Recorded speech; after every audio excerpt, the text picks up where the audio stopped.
नमस्कार, मैं हूं मनोज मानस। उत्तर प्रदेश की खबरों में आपका स्वागत है। खबरों का रुख उससे पहले देख लेते हैं इस वक्त की अहम सुर्खियां। बजट खर्च का रियल टाइम डाटा अपलोड करें विभाग। सीएम योगी आदित्यनाथ ने अफसरों को सख्त निर्देश दिए।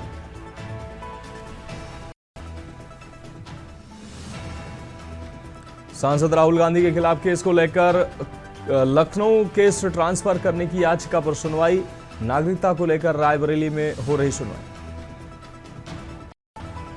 खाद में गड़बड़ी करने वालों पर लगेगा नशे। सीएम योगी आदित्यनाथ का सख्त निर्देश। खाद्य माफियाओं में मचा हड़कंप।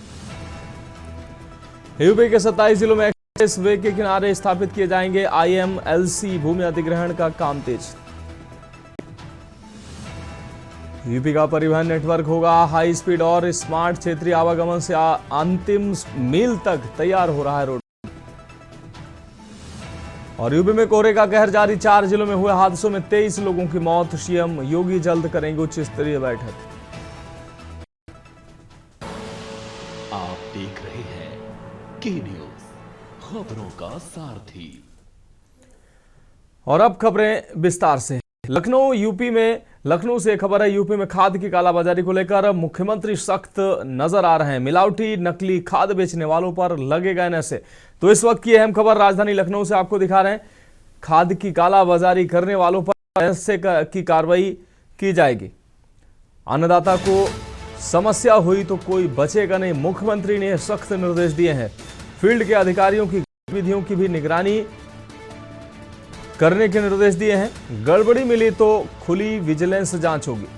सीएम कार्यालय से हर जिले पर सीधी निगरानी की जाएगी। खाद वितरण में गड़बड़ी कतई स्वीकार नहीं होगी। मुख्यमंत्री ने यह सख्त निर्देश दिए हैं। डीएम, एडीएम, एसडीएम उतरेंगे मैदान में। निरीक्षण अनिवार्य किया गया है। तय दर पर ही डीएपी, यूरिया और पोटास की बिक्री हो। किसान को नुकसान हुआ तो तय होगी जवाबदेही।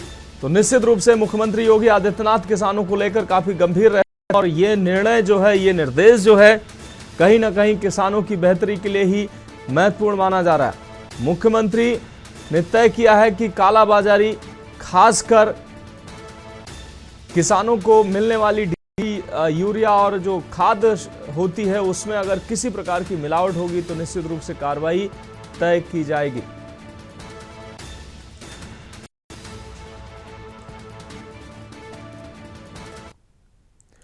अब बढ़ेंगे अगली खबर की ओर। लखनऊ से अहम खबर है। यूपी में राजस्व लेखपाल के 7,994 पदों पर भर्ती के लिए आवेदन प्रक्रिया 29 दिसंबर से शुरू होगी। आवेदन करने की अंतिम तिथि 28 जनवरी निर्धारित की गई है। आवेदन में संशोधन 4 फरवरी 2026 तक होगा। पीईटी 2025 उत्तीर्ण अभ्यर्थी आवेदन के पात्र होंगे। आवेदन प्रक्रिया पूरी तरह से ऑनलाइन होगी। अनारक्षित वर्ग के लिए 4,165 पद निर्धारित किए गए। सुप्रीम कोर्ट बता दें, एससी के 1486, 1446 और एसटी के 150, ओबीसी के 1441 पद आरक्षित किए गए।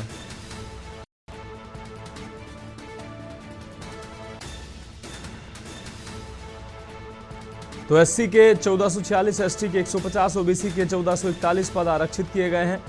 लखनऊ से इस वक्त की अहम खबर आपको दिखा रहे हैं। यूपी में राजस्व लेखपाल के 7,994 पदों पर भर्ती की प्रक्रिया चालू की जाएगी। यूपी में राजस्व लेखपाल के 7,994 पदों पर भर्ती होगी। आवेदन करने की अंतिम तिथि 28 जनवरी निर्धारित की गई है। आवेदन में संशोधन 4 फरवरी 2026 तक होगी। तो पेट 2025 परीक्षा उत्तीर्ण अभ्यर्थी इसके लिए पात्र होंगे।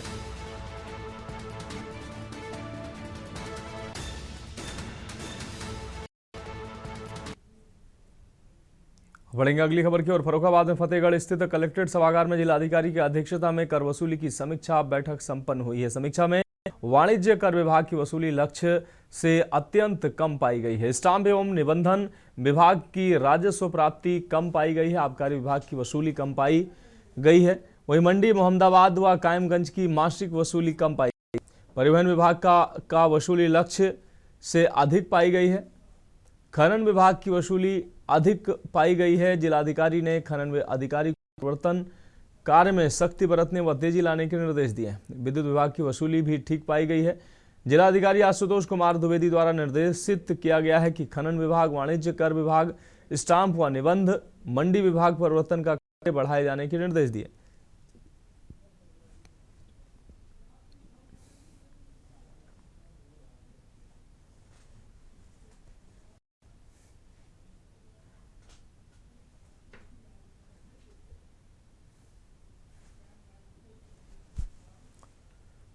महाराजगंज जिले में स्थित शुभम हीरो एजेंसी पर आयकर विभाग की टीम ने करीब 10 घंटे तक छापेमारी की है। टीम एजेंसी के आय व्यय से जुड़े रिकॉर्ड खंगालने में जुटी रही। जांच के दौरान एजेंसी परिसर में अफरा तफरी का माहौल रहा। गेट पर ताला लगा दिया गया और बाहरी लोगों को आने जाने पर रोक लगा दी गई। आयकर अधिकारी टैक्स से जुड़े मामलों की गहन पड़ताल कर रहे हैं और पूरी कार्रवाई गोपनीयता के साथ जारी है। फिलहाल आयकर विभाग की ओर से आधिकारिक बयान का भी इंतजार किया जा रहा है।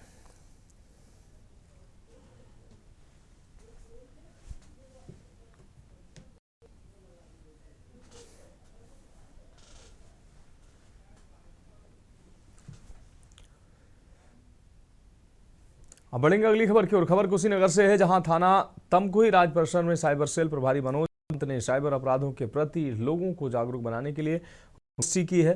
डिप्टी एसपी तमकुही राज राकेश प्रताप सिंह की अध्यक्षता में आयोजित गोष्ठी में शामिल लोगों को साइबर अपराध से बचने के लिए एहतियात बरतने की सलाह दी गई। पुलिस अधिकारियों ने कहा कि साइबर अपराध संबंधी परेशानियों के मद्देनजर सभी थानों में साइबर अपराध हेल्पलाइन डेस्क संचालित करा रखी गई है। इसके लिए पीड़ितों को समय रहते शिकायत दर्ज कराना चाहिए। साथ ही संदिग्ध कॉल व मैसेज प्राप्त होने पर पुलिस को सूचना देनी चाहिए। गोष्ठी में व्यापारिक व अन्य पेशे से जुड़े लोगों सहित स्कूली छात्राएं भी मौजूद रहे। इस मौके पर पुलिस चौकी प्रभारी तमकुही राज महेश मिश्रा, दारोगा दिनेश साहनी, राजकुमार गुप्ता सहित अन्य लोग मौजूद रहे।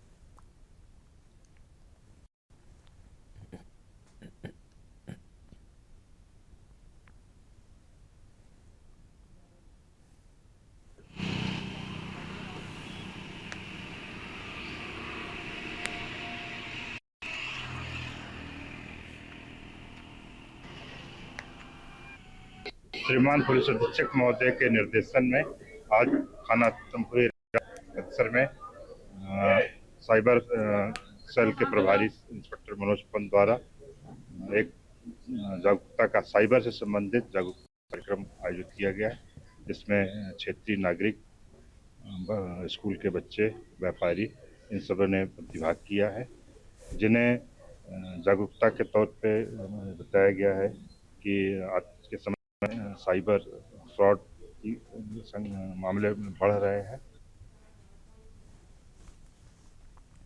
अगली खबर कानपुर से, जहां अनुसूचित जाति जनजाति आयोग के सदस्य रमेश चंद्र कुंड ने नगर निगम प्रशासन पर गंभीर आरोप लगाए हैं।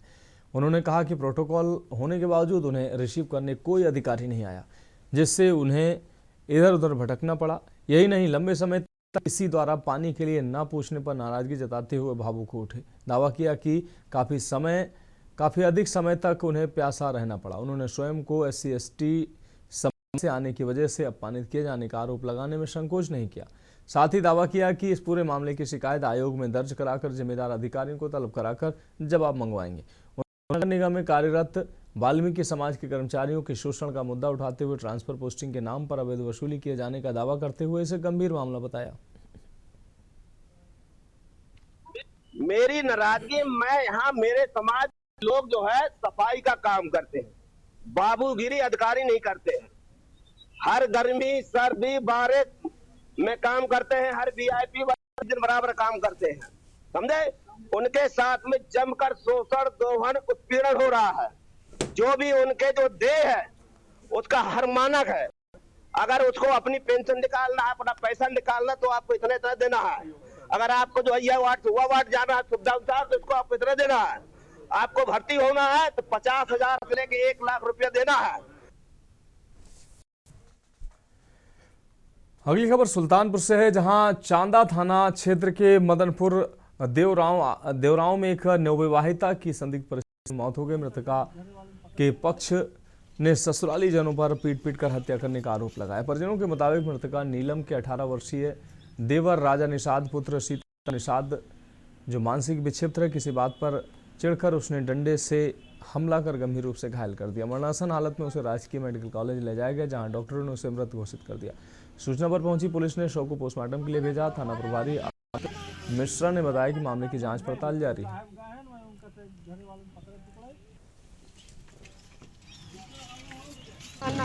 भैया क्या हुआ है आपके साथ? हमारे साथ भैया मार के खबर है हमारे लड़की के।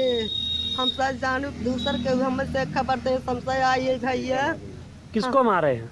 हमारे लड़की के उन लोग घर में मिल के मारे हैं। आपकी बेटी की शादी कहाँ हुई थी? हाँ, मदनपुर। किसके यहाँ? क्या नाम है उनका? माना किसके यहाँ शादी हुई थी? सीताराम निषाद। जिसने मारा है आपकी लड़की को आप नाम जानती हैं? सीताराम निषाद मारे हैं, उनका देवर ने मिल के मारते हैं भैया जी। आए हैं हमारे लड़के को दहेज के प्रथा में मार दिए हैं घर वाले। कहाँ शादी किए थे? मदनपुर। किसने मारा है आपकी लड़की को? वो लड़का मारा और पिता ने मारा। जान से मार दिया है? जान से मार दिया है। ठीक है। बढ़ेंगे अगली खबर की ओर। खबर ग्रेटर नोएडा से है, जहां ग्रेप 4 स्टेज लागू होने के बावजूद दादरी क्षेत्र में नियमों की खुलेआम धज्जियां उड़ाई जा रही हैं। अबील अकबरपुर गांव में एक हॉट मिक्स प्लांट धड़ल्ले से संचालित हो रहा है और इससे निकलने वाला काला धुआं पूरे इलाके में गंभीर प्रदूषण फैला रहा है। स्थानीय लोगों का कहना है कि बुजुर्ग, बच्चे और हृदय रोगियों की सेहत पर खतरा बढ़ गया है। सांस लेने की दिक्कत, आंखों में जलन और अन्य स्वास्थ्य समस्याएं लगातार बढ़ रही हैं।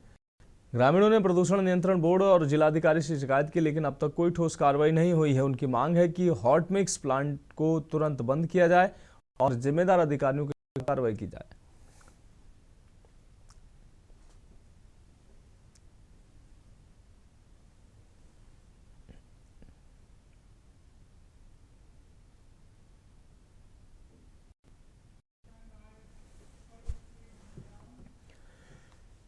रुक करेंगे अगली खबर का। सोनभद्र जनपद के चौपन थाना क्षेत्र अंतर्गत पनारी गांव पंचायत के चैना टोला गांव में चारपाई पर सो रहे अधेड़ व्यक्ति की आग की चपेट में आने से मौत हो गई। सूचना मिलते ही मौके पर पहुंची पुलिस द्वारा आवश्यक कार्रवाई के बाद शव को पोस्टमार्टम हेतु जिला अस्पताल भेज दिया। घटना के संबंध में बताया गया कि सोमवार की मध्य रात्रि अपने आवास के बरामदे में चारपाई के समीप ठंड से बचाव को लेकर आग जलाकर सो रहे अधेड़ व्यक्ति के बिस्तर में चिंगारी लगने से आग पकड़ ली। धीरे धीरे आग ने विकराल रूप धारण कर लिया। गहरी नींद में सो 60 वर्षीय बली श्याम बैगा की मौत हो गई है। आग बुझाने के प्रयास में उनकी पत्नी बबनी भी मामूली रूप से झुलस गई है।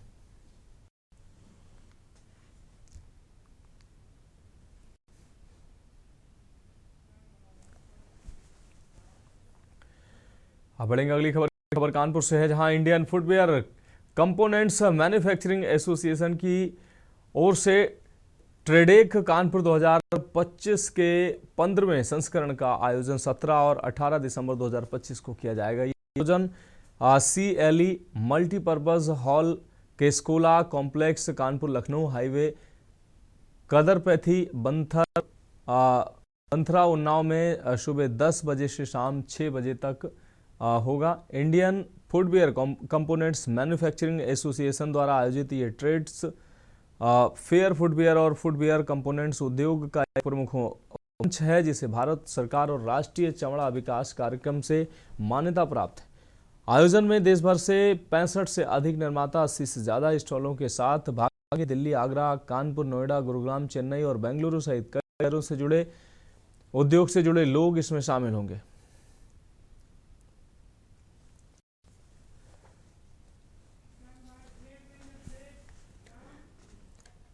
खबरों में वक्त एक ब्रेक का है, जल्द हाजिर होंगे।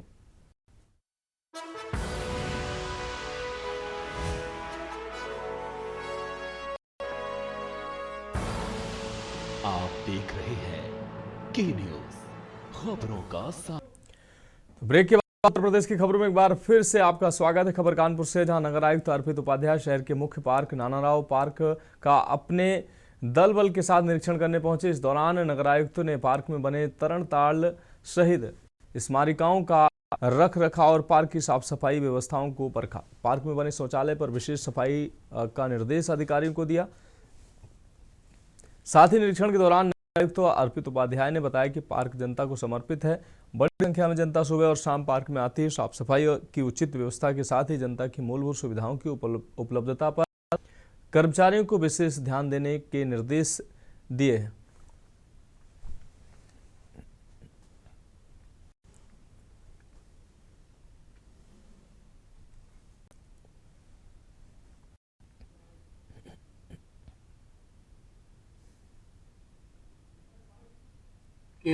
कि किस प्रकार से जो जनता यहाँ पर आ रही है, जो काम लोग यहाँ पर आ रहे हैं, उनको और बेटर हम सुविधाएं दे सकें।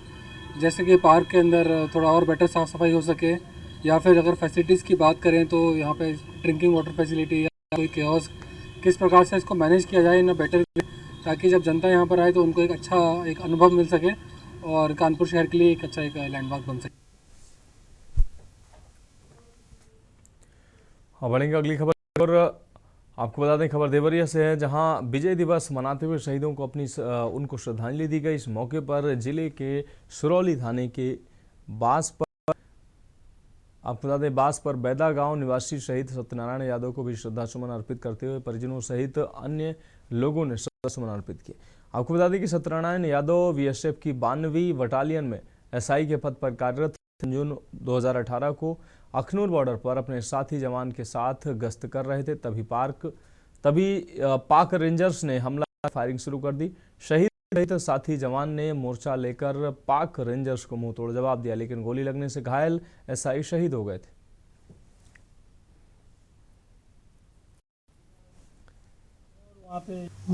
स्वर्गीय शहीद सत्यनारायण यादव जी, मैं उनका छोटा सुपुत्र, और मेरे पिताजी का अखनूर बॉर्डर पे ड्यूटी थी। रात्रि के 2 बजे पाकिस्तानी ने हमला किया, उनके वजह से मेरे पिताजी को गोली लगी और वो शहीद हो गए देश के लिए। मुझे फ़ख्र है, थोड़ा बहुत दुख भी है बट मुझे बहुत फ़ख्र है कि मेरे पिताजी भारत माता के लिए शहीद हुए, उनको तिरंगा नसीब हुआ। आज जो विजय दिवस है, यह विजय दिवस हमारे वीर सैनिकों की शहादत के बल पे प्राप्त हुई है। हमारे ही देवरिया के बांसपार के रहने वाले स्वर्गीय सत्यनारायण यादव जी को 2019 में पाकिस्तानी रेंजरों ने गोली मार शहादत उनको शहीद कर दिया था। उनकी शहादत पे पूरे देवरिया के साथ पूरे उत्तर प्रदेश को गर्व है। अगली खबर से है, जहां मध्य प्रदेश के मुरैना से भगवान श्री राम की तपोभूमि पहुंचे हजारों भक्तों ने श्री कामतानाथ जी के मंदिर का फूलों से श्रृंगार कर 56 भोग का प्रसाद चढ़ाया। इसके बाद सभी ने संगीत के साथ भजन कीर्तन करते हुए कामदगिरी पर्वत परिक्रमा लगाई। इस दौरान मुरैना से आए भक्तों द्वारा साधु संतों की सेवा कर बंदरों का भंडारा आयोजित किया गया। कामतानाथ मंदिर के प्रधान पुजारी भरत शरण दास महाराज ने बताया कि चित्रकूट अनादिकाल से ऋषि मुनियों की तपोभूमि रही है। भगवान श्री राम ने वनवास काल का सर्वाधिक समय चित्रकूट में ही व्यतीत किया था। पुजारी ने बताया कि प्रतिवर्ष मध्य प्रदेश के मुरैना से हजारों की संख्या में भगवान श्री कामतानाथ जी के भक्त चित्रकूट आते हैं और प्रभु का फूलों से श्रृंगार कर 56 भोग लगाने के बाद कामदगिरी में संगीतमयी परिक्रमा लगाते हैं। वहीं मुरैना से आए भक्त मुकेश गोयल ने बताया कि कामतानाथ मंदिर मंडल मुरैना द्वारा प्रतिवर्ष की तरह इस वर्ष भी हजारों की संख्या में चित्रकूट पहुंचकर मनोकामनाओं की पूर्ति के लिए प्रभु की आराधना की जा रही है। उन्होंने बताया कि भगवान कामतानाथ जी के दर्शन से भक्तों की सभी मनोकामनाएं पूर्ण होती हैं।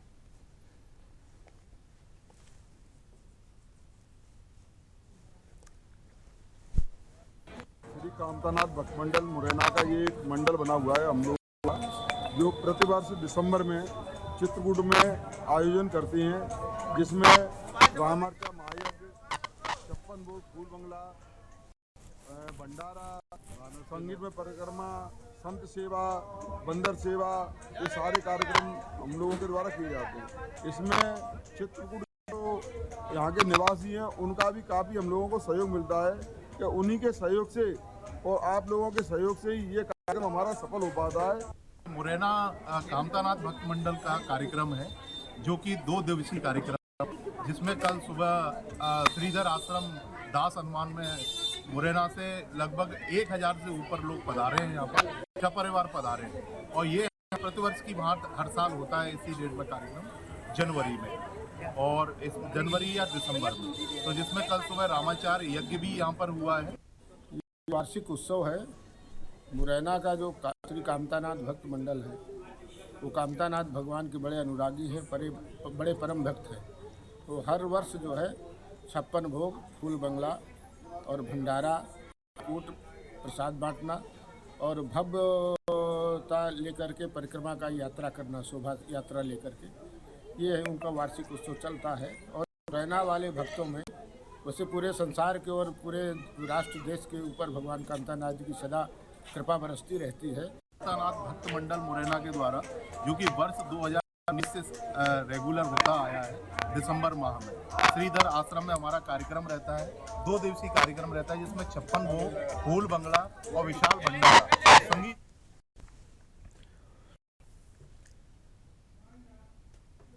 फिलहाल उत्तर प्रदेश की खबरों में अभी के लिए मेरे साथ इतना ही। मुझे दीजिए इजाजत और आप देखते रहिए के न्यूज़ इंडिया।